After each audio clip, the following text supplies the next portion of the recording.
Selamat pagi jemaat yang dikasihi Tuhan Yesus Kristus. Ibadah Minggu tanggal 12 Juli 2020 kita akan dilayani oleh Bapak Pendeta Kristianto Basuki. Sebelum kita memulai, mari kita mengambil saat teduh sejenak.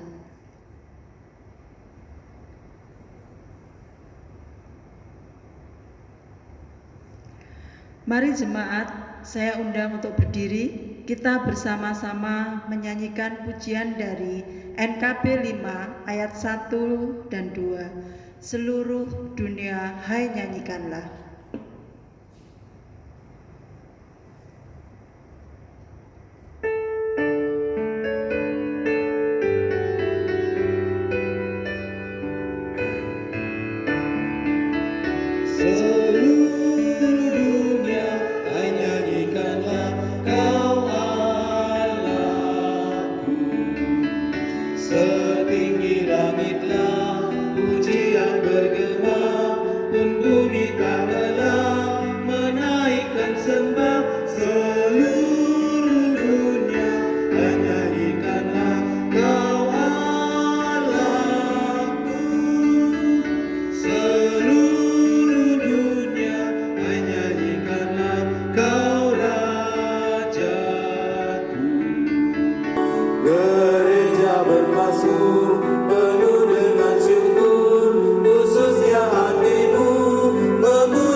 Jemaat yang dikasihi Tuhan, dalam pengakuan bersama mari kita nyatakan bahwa ibadah kita pada saat ini berlangsung oleh karena pertolongan kita yang adalah di dalam nama Tuhan yang menjadikan langit dan bumi.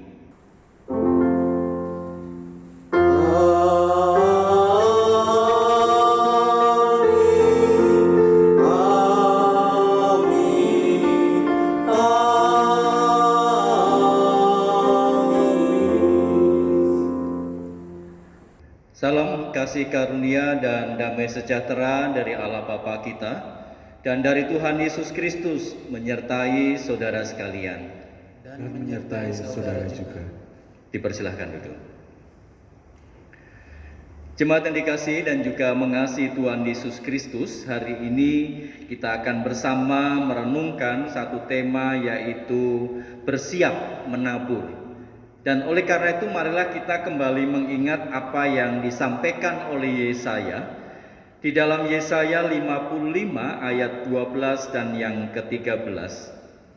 Sungguh, kamu akan berangkat dengan sukacita dan akan dihantarkan dengan damai. Gunung-gunung serta bukit-bukit akan bergembira dan bersorak-sorai di depanmu. Dan segala pohon-pohonan di padang akan bertepuk tangan. Sebagai ganti semak duri akan tumbuh pohon sanobar, dan sebagai ganti kecubung akan tumbuh pohon murat. Dan itu akan terjadi sebagai kemasyuran bagi Tuhan, sebagai tanda abadi yang tidak akan lenyap.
Dan dengan biru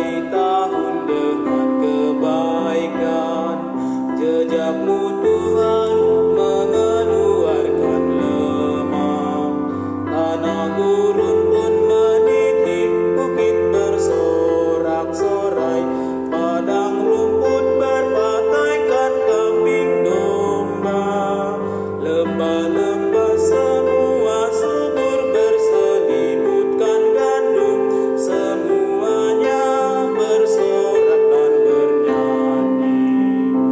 Bagimulah puji-pujian di Sion, kepadamulah orang membayar nazar.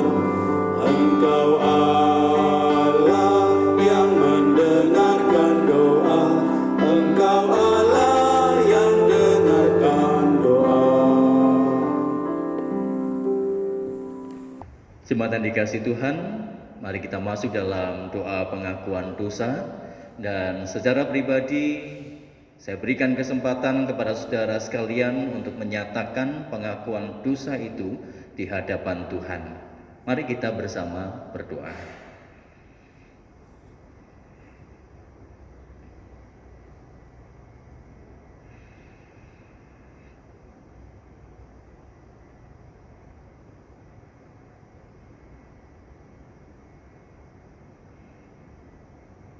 Inilah Tuhan, segala pengakuan dosa kami yang kami sampaikan di hadapan Tuhan. Engkau adalah Allah yang Maha Tahu, tetapi juga sekaligus Allah yang Maha Pengampun.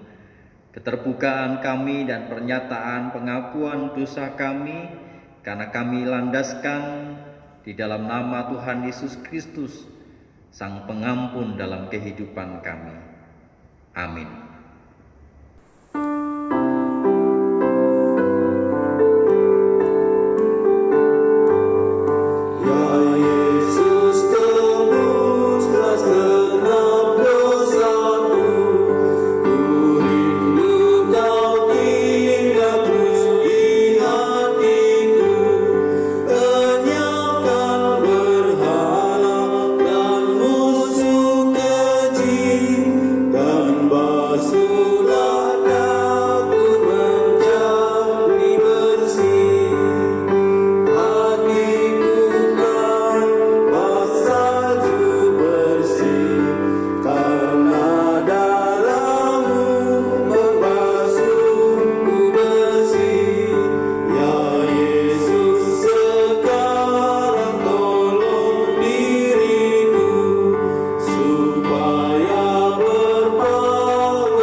Mari saya undang jemaat sekalian untuk bersama berdiri.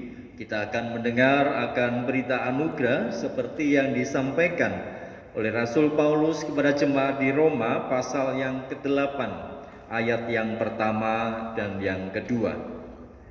Demikianlah sekarang tidak ada penghukuman bagi mereka yang ada di dalam Kristus Yesus. Roh yang memberi hidup telah memerdekakan kamu dalam Kristus dari hukum dosa dan hukum maut. Demikianlah berita anugerah dari Tuhan. Syukur kepada Allah. Salam damai.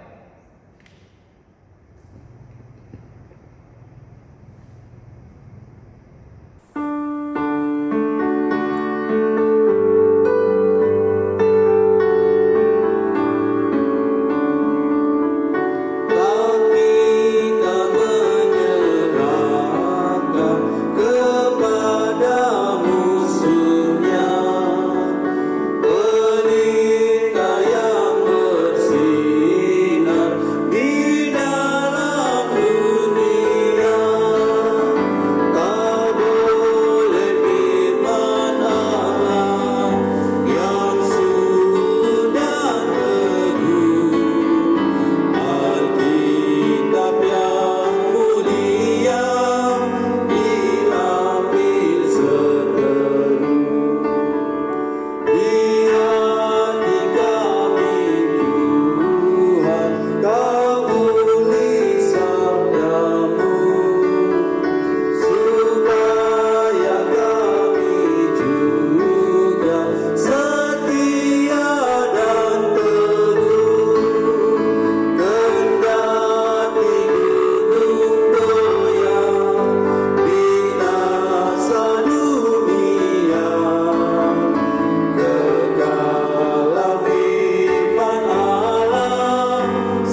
jemaat duduk kembali.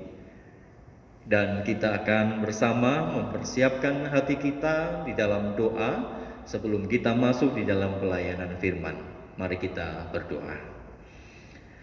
Bapa di dalam surga, biarlah firman yang terus menyala itu membahana dalam kehidupan kami dan bahkan memperbaharui setiap langkah hidup kami, supaya jalan kehidupan kami selaras dan bahkan berkenan di hadapan Tuhan. Maka bersabdalah kepada kami ya Bapa, dan kuasailah kami dengan kuasa Roh Kudus-Mu. Di dalam Tuhan Yesus Kristus, Sang Firman yang hidup, kami berdoa. Amin. Jemaat yang dikasihi Tuhan, Injil Tuhan Yesus Kristus menurut Matius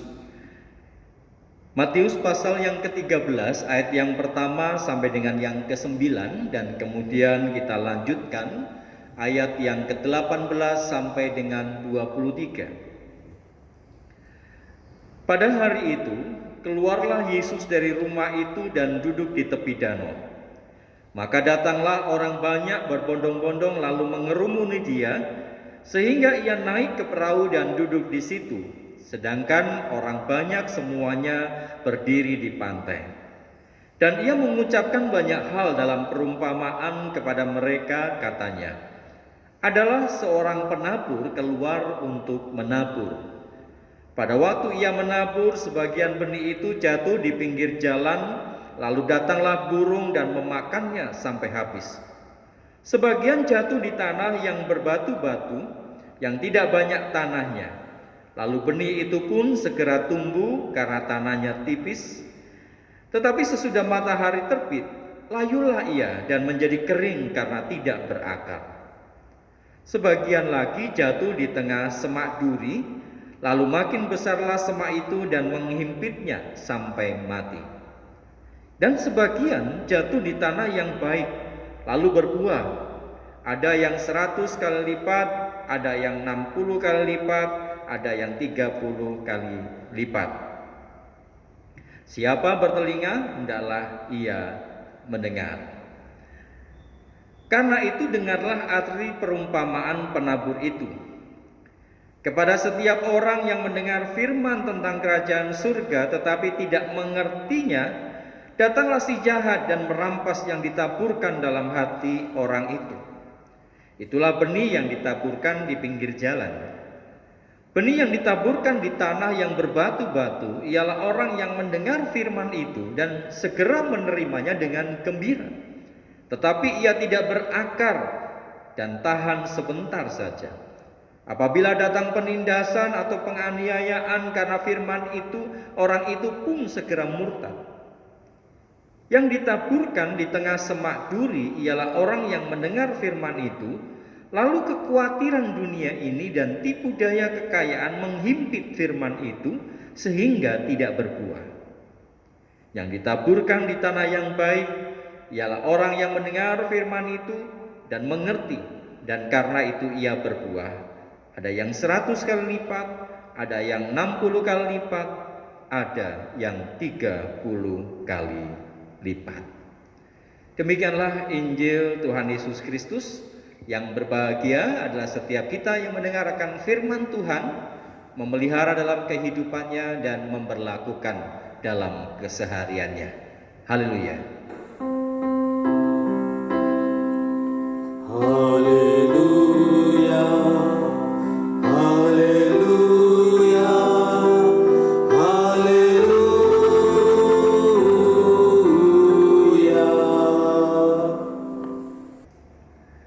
Jemaat yang dikasihi dan juga mengasihi Tuhan Yesus Kristus, orang Jawa itu memiliki sebuah ungkapan yang cukup menarik untuk kita perhatikan, yaitu ungkapan yang mengatakan yen watu ki ono tambane, ning watak kuwi ora ono tambane.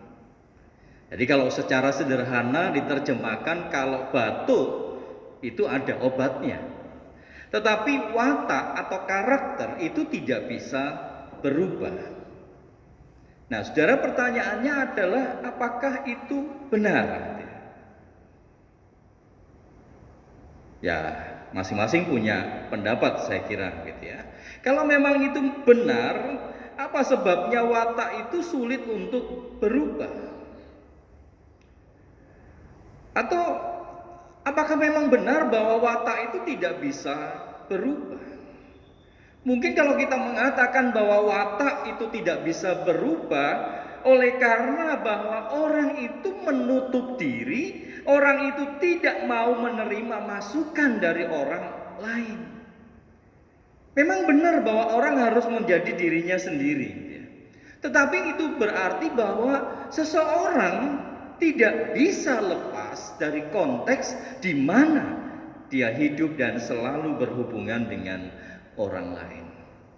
Nah, saudara dikasih Tuhan, bagaimana jika hal itu diterapkan di dalam kekristenan?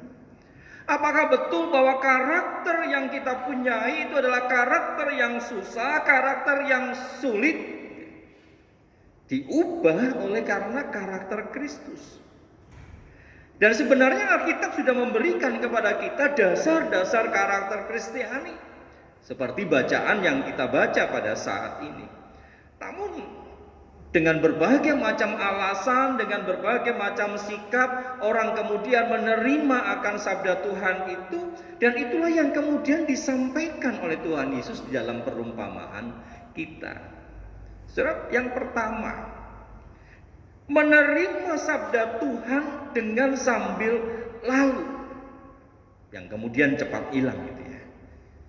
Dan hal itu digambarkan dengan benih yang jatuh di pinggir jalan, lalu burung-burung itu memakannya. Artinya bahwa sabda itu masuk ke telinga kanan dan tidak sempat mampir dalam otak kita, apalagi itu meresap dalam hati kita, dan kemudian dia keluar dari telinga kiri kita. Masuk dari telinga kanan, tidak mampir, kemudian dia keluar dari telinga kiri kita. Nah, tentu bagi orang yang seperti ini, sabda Tuhan itu tidak ada pengaruhnya sama sekali, gitu ya. Ada menerima sabda Tuhan dengan sambil cepat berlalu dan kemudian hilang. Yang kedua, menerima sabda Tuhan dengan gembira, menerima sabda Tuhan dengan kagum, dengan berkobar-kobar, tapi nggak tahan lama. Karena dia tidak berakar. Nah, kalau orang Jawa bilang itu obor-obor belara. Dia punya semangat yang luar biasa, tetapi itu sesaat. Dan ini yang digambarkan oleh Tuhan Yesus dengan benih yang jatuh di tanah yang berbatu. Betul bahwa dia bisa dan ada kemungkinan untuk dia bertumbuh, tetapi oleh karena akar yang tidak kuat, dia kemudian segera layu dan juga mati.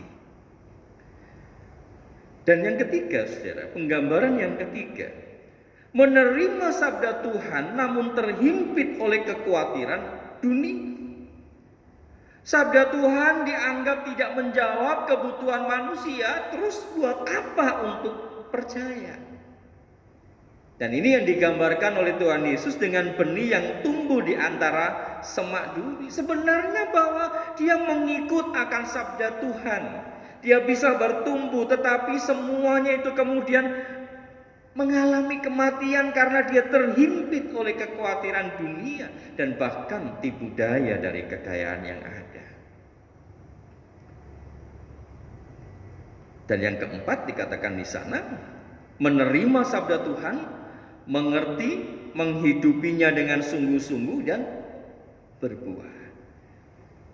Dan ini yang digambarkan dengan benih yang tumbuh di tanah yang baik, dan ini yang tentu menjadi sebuah harapan dalam kehidupan kekristenan, menjadi benih atau sabda Tuhan yang kita terima itu bisa berakar, bisa bertumbuh dan bahkan bisa berbuah dalam kehidupan kita.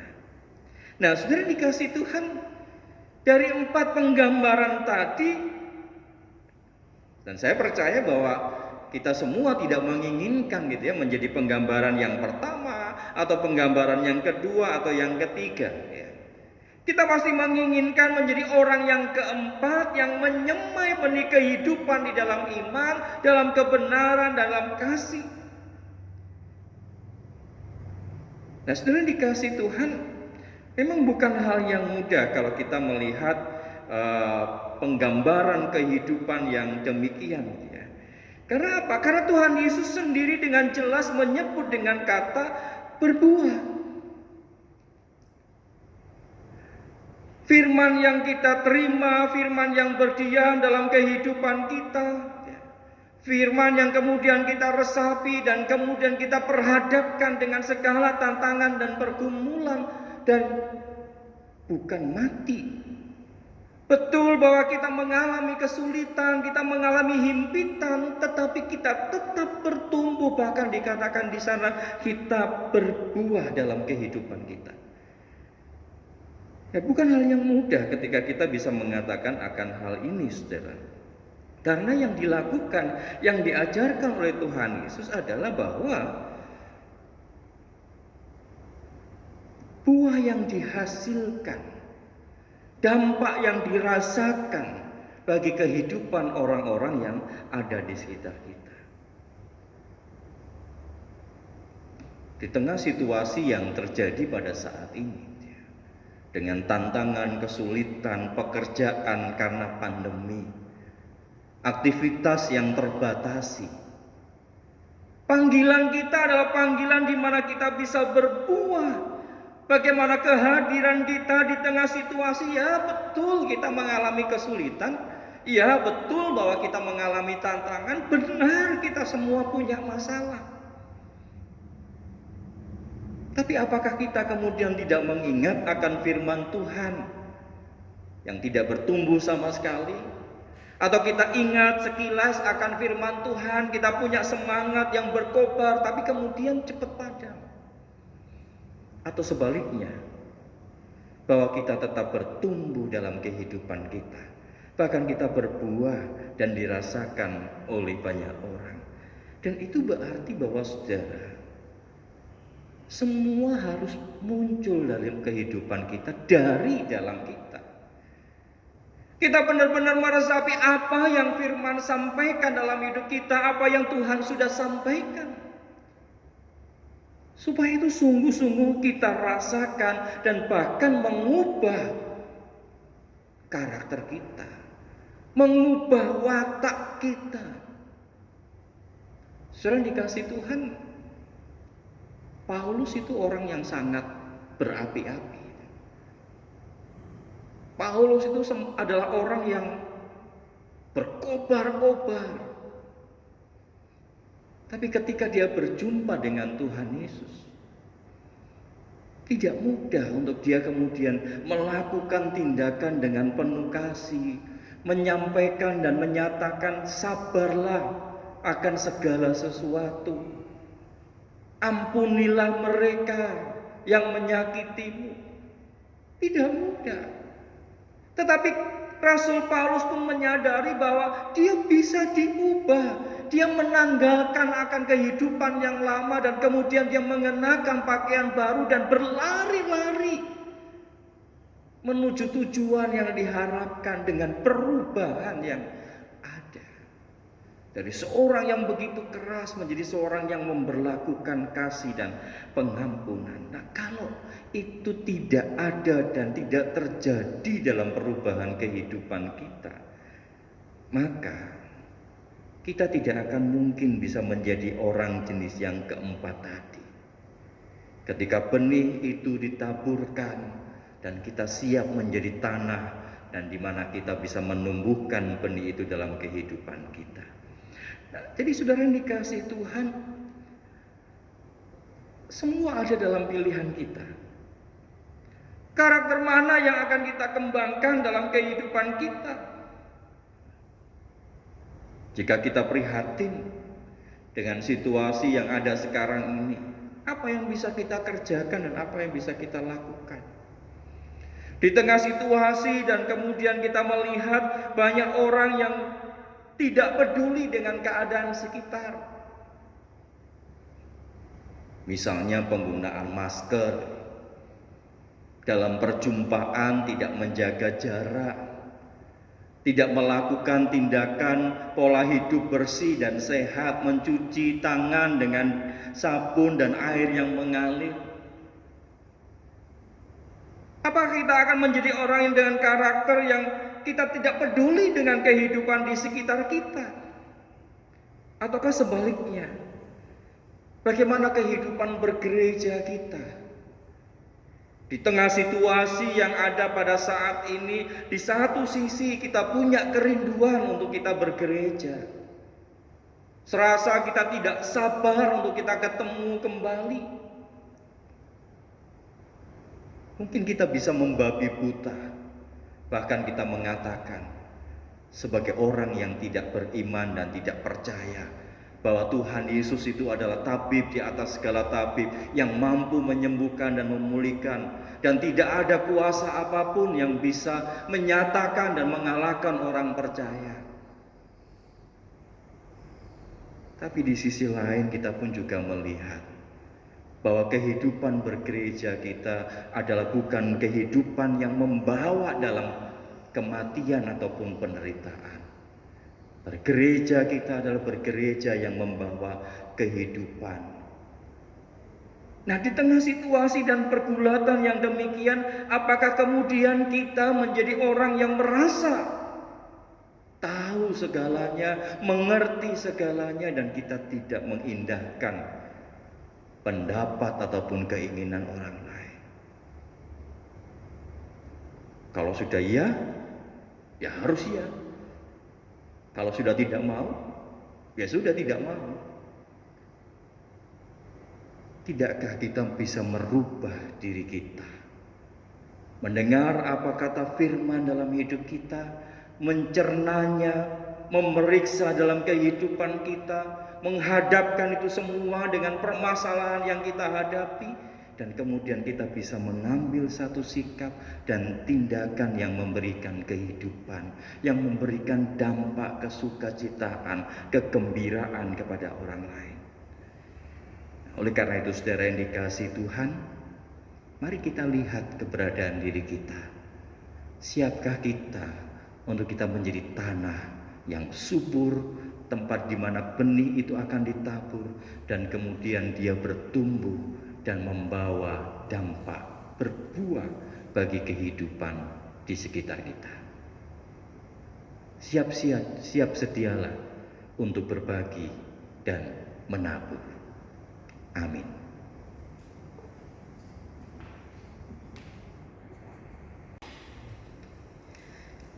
Jemaat Tuhan, mari dengan berdiri kita mengikrarkan iman kita dengan mengucapkan pengakuan iman rasuli yang berbunyi demikian.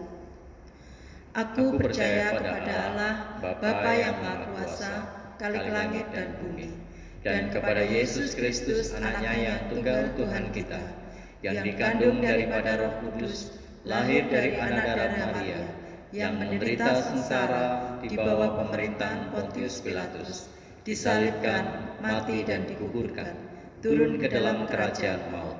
Pada hari yang ketiga, bangkit pula dari antara orang mati, naik ke surga, duduk di sebelah kanan Allah, Bapa yang Maha Kuasa, dan dari sana Ia akan datang untuk menghakimi orang yang hidup dan yang mati.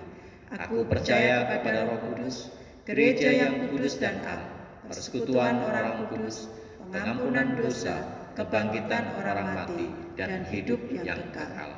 Amin. Dipersilahkan duduk kembali.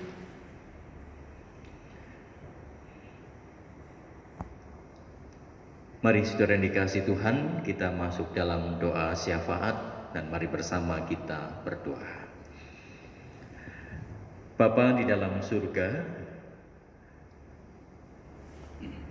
berikanlah kepada kami hikmat untuk supaya kami boleh mengolah kehidupan kami ini menjadi tanah yang subur, menjadi tanah yang siap tempat persemaian benih firman itu. Melalui kesediaan dan bahkan perubahan-perubahan yang nyata dalam kehidupan kami.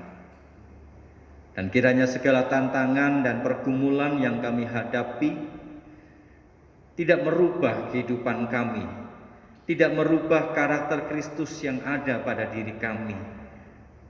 Untuk supaya kami tidak menjadi serupa dengan dunia ini, tetapi tetap bahwa kami adalah murid kepunyaan Kristus sendiri. Maka tolonglah kami ya Tuhan, pimpin dan bimbing kami senantiasa. Ketika kesulitan, ketika permasalahan yang terjadi dalam hidup kami, ketika tantangan pekerjaan, bahkan juga perjumpaan-perjumpaan dengan masyarakat, dengan sesama yang menghadapi tantangan dan kesulitan, kiranya tidak mengendorkan semangat kami ya Tuhan. Bahkan lebih daripada itu, untuk kami hadir membawa dampak perubahan yang positif, dampak perubahan yang menggembirakan dan memberikan semangat. Kami hadir di tengah ketiadaan akan rasa kasih dan peduli. Kami hadir di tengah rasa tidak percaya. Oleh karena itu, tolonglah kami dan pimpin-bimbing senantiasa kami ya Tuhan. Kami berdoa ya Tuhan untuk segala tantangan dan pergumulan yang dihadapi oleh bangsa dan negara kami, pemerintahan kami Jawa Timur dan juga kota Tuban secara khusus, bahkan untuk penduduk di muka bumi ini yang saat ini ya Tuhan bersama-sama berjuang untuk bagaimana kami boleh melewati segala penderitaan yang ada oleh karena virus COVID-19 ini ya Tuhan. Kami berdoa untuk para ilmuwan, kami berdoa untuk para tenaga medis, kami berdoa untuk para sukarelawan, bahkan juga untuk pemerintah, baik kabupaten, kecamatan, kelurahan, bahkan tingkat yang lebih tinggi provinsi, untuk boleh bergandeng tangan, untuk boleh bersama-sama menolong setiap saudara-saudara kami yang terpapar oleh karena COVID-19, mereka yang ada di dalam perawatan di rumah sakit ataupun mereka yang saat ini melakukan isolasi diri secara mandiri. Kami berdoa bagi mereka ya Tuhan. Dan kami juga berdoa bagi masyarakat, mereka yang merasa diri sehat, untuk supaya mereka tetap menjaga kesehatan mereka, untuk juga mengikuti apa yang menjadi himbauan dan ajakan dari pemerintah untuk mempergunakan masker ketika kami beraktivitas, untuk kami sering menjalankan pola hidup sehat dan bersih, mencuci tangan, bahkan ketika kami selepas dari luar rumah, untuk kami boleh membersihkan diri kami. Kami menjaga kesehatan kami dengan makanan yang sehat, makanan yang bergizi. Bahkan juga ya Tuhan, ketika perjumpaan kami yang berjarak, biarlah kami tetap melakukan itu semua, karena kami sendiri tidak tahu apakah kami sebagai orang yang pembawa virus. Tapi kami rindu bersama-sama ya Tuhan, kami ingin membagi, ingin membawa kehidupan. Maka biarlah kami boleh mentaati dan memperlakukan itu semua. Dan kami juga berdoa ya Tuhan, ketika pemerintah mengajak masyarakat untuk memasuki tatanan adaptasi kehidupan baru, new normal, biarlah kami boleh bersama-sama menjalani itu, karena itu semua demi kebaikan masyarakat dan kami semua yang melakukannya. Maka ya Tuhan, tolonglah kami, bahkan juga untuk kerinduan-kerinduan peribadahan secara onsite di rumah-Mu di tempat ini. Kiranya hikmat Tuhan yang menuntun majelis jemaat untuk boleh mempersiapkan dengan hati, dan bahkan juga dengan hikmat yang berasal dari Tuhan, sehingga tepat dan indah pada saatnya kami boleh melakukan itu semua. Terima kasih Bapa, inilah syafaat kami, doa kami yang kami alaskan dalam satu nama Tuhan Yesus Kristus, yang telah mengajar kami berdoa yang bersama akan kami nyanyikan.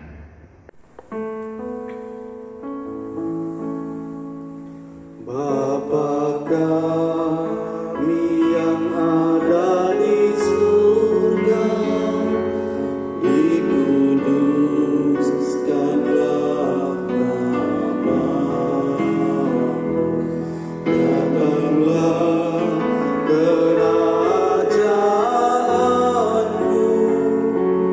jadilah kehendakmu di bumi seperti di surga. Berilah kami pada hari ini makanan kami yang secukupnya, dan ampuni kesalahan kami seperti kami ampuni yang lain, dan jauhkan kami dari pencobaan, lepaskanlah kami dari yang jahat, sebab Engkau yang punya kerajaan serta kuasa dan kemuliaan sampai selama-lamanya.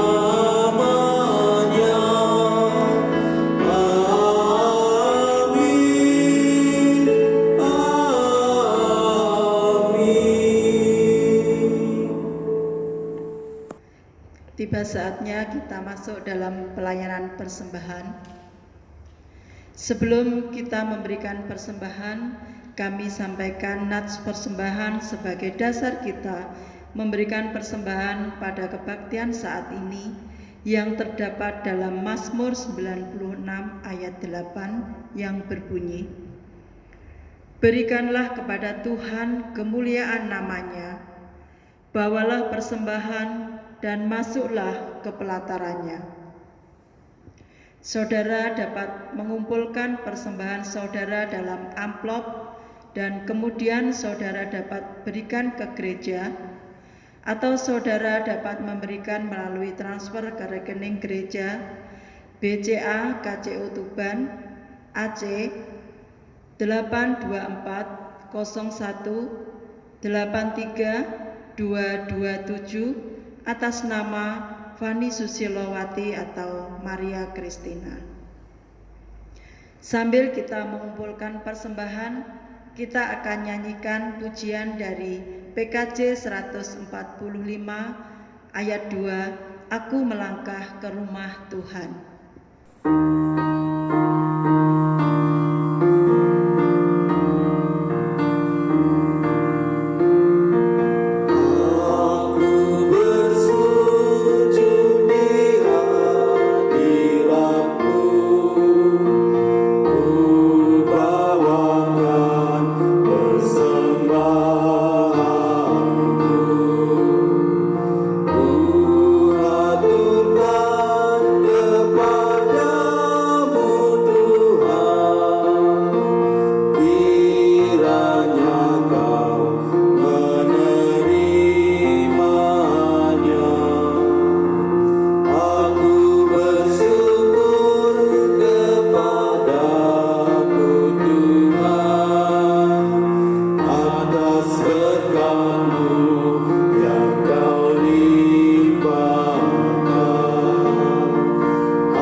Allah sumber kehidupan, kami sungguh bersyukur kalau pada pagi hari ini Engkau berikan kami kesempatan untuk memberikan persembahan.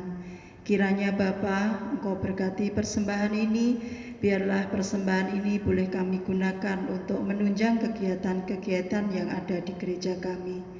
Bapa, kiranya Engkau memberikan hikmat kepada penatua yang telah Engkau percaya untuk mengelola, biarlah mereka boleh mempunyai hati takut akan Engkau. Terima kasih Tuhan, kami serahkan untuk persembahan ini hanya ke dalam nama Tuhan kami, Yesus Kristus. Amin.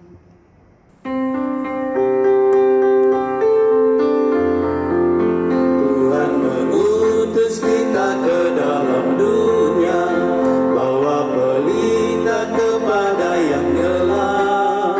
Meski dihina serta dilanda duka, harus melayani dengan sepenuh. Dengan senang, marilah kita melayani umatnya. Dengan senang, berarti kita memuliakan namanya. Tuhan mengutus kita ke dalam dunia, bagi yang sakit dan tubuhnya lemah. Meski dihina serta dilanda duka, harus melayani dengan sepenuh. Dengan senang, marilah kita melayani umatnya. Dengan senang, berarti kita memuliakan namanya. Jemaat yang dikasihi Tuhan, arahkanlah hatimu kepada Tuhan. Kami mengarahkan hati kami kepada Tuhan. Jadilah saksi Kristus. Syukur kepada Allah. Terpujilah Tuhan. Kini dan selamanya. Terimalah akan berkat-Nya. Tuhan memberkati dan melindungi engkau. Tuhan menyinari engkau dengan wajah-Nya dan memberi engkau kasih karunia. Tuhan menghadapkan wajah-Nya kepadamu dan memberi engkau damai sejahtera. Haleluya, haleluya, haleluya, haleluya.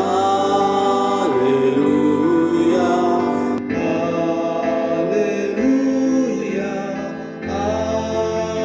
Amin.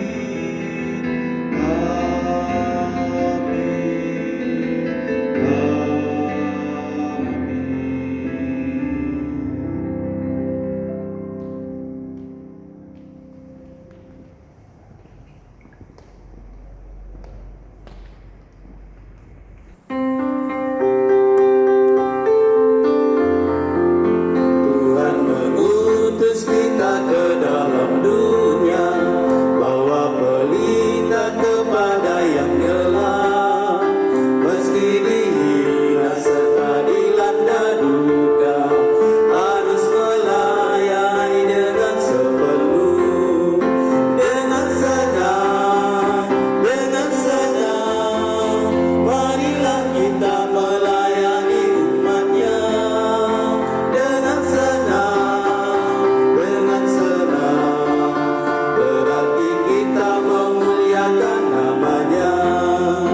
Tuhan mengutus kita ke dalam dunia, bagi yang sakit dan tubuhnya lemah. Meski dihina serta